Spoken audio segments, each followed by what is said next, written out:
Oui, ça y est, les Girondins de Bordeaux sont en Ligue 2. Alors ce n'est pas encore officiel puisqu'ils ont que 3 points de retard sur le barragiste dans la dernière journée, mais avec une différence de but très défavorable.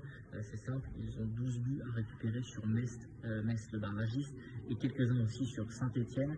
Lors de cette dernière journée, autant vous dire que le scénario est complètement improbable. Les Girondins vont donc descendre en Ligue 2 31 ans après leur dernière rétrogradation en 1991. C'était une relégation administrative à l'époque. Il faut remonter à 1960 pour avoir la dernière relégation sportive. C'est évidemment un choc ici à Bordeaux où plusieurs incidents ont lieu avec les supporters évidemment lors de cette dernière à domicile cette saison, avant et pendant le match, avec notamment une petite interruption à la 25e minute de jeu. Finalement, pas de gros incidents après le match.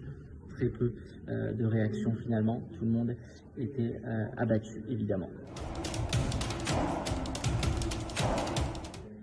Les Bretons se maintiennent donc en Ligue 1 ce soir grâce à leur match nul ici du côté de Bordeaux, 0 partout, un point qu'ils sont clairement venus chercher puisqu'ils n'ont pas montré grand chose dans cette rencontre, à paraître bien solide défensivement.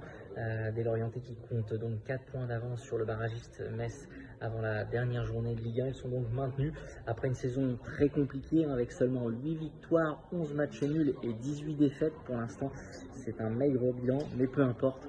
Ce soir, ils sont sauvés et ça a fait le bonheur évidemment des joueurs et de l'entraîneur Christophe Pellissier, des supporters aussi qui étaient venus en nombre ici dans le parcage. Les Lorientais vont donc enchaîner une 3e saison ou 4e saison d'affilée en Ligue 1 avec ce maintien.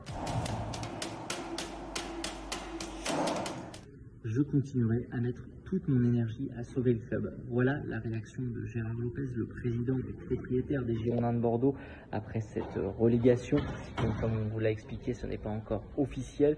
Une réaction envoyée via un communiqué aux journalistes, puisque Gérard Lopez n'était pas présent à Bordeaux pour ce match pourtant très important, capital évidemment pour l'avenir du club. Aucun dirigeant ne s'est exprimé. Un seul joueur a pris la parole, c'est Koumara, le jeune attaquant, et David Guillon en conférence de presse, l'entraîneur. Mais sinon, très peu de réactions, ce qui est quand même assez bizarre, alors que le club va donc être relégué en Ligue 2 à la fin de la saison. Gérard Lopez, en tout cas, qui dit qu'il va encore se battre pour le club et qu'il restera donc au club, comme il l'a toujours dit depuis ces dernières semaines. Il va se battre et il réagira sûrement plus longuement, a-t-il dit aussi, après avoir digéré cette relégation.